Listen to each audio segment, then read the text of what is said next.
Sige, cut muna tayo lunch. Hayaan natin mag-usap. Iwan muna namin kayo, ha? Sige. Nak. Mag-usap muna kayo.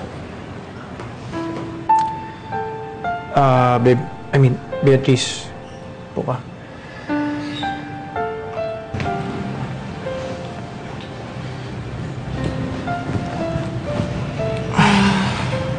Archie, I'm really sorry.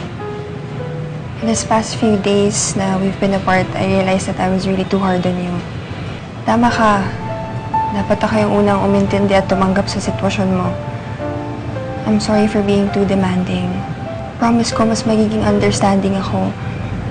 Bumalik ka lang sa akin. Beatrice, gusto ko magkabalikan tayo. Kaya lang, pag nagkabalikan tayo, hindi naman mawawala yung problema eh. May anak pa rin ako. Yan yung hinihiling mo. Hindi ko kaya. Hindi ko kayang kalimutan si Chichi. That's why wala na akong hihilingin. I'm not asking for anything. Tanggap ko na may anak ka. Okay na din sa akin na most of your time kasama mo sila. Huwag ka lang mawawala sa buhay ko, Archie, please.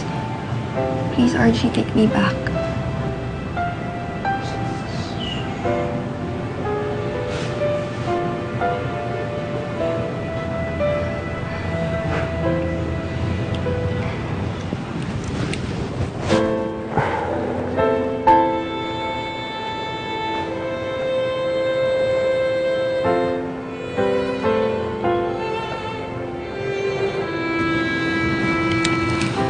I love you, Archie.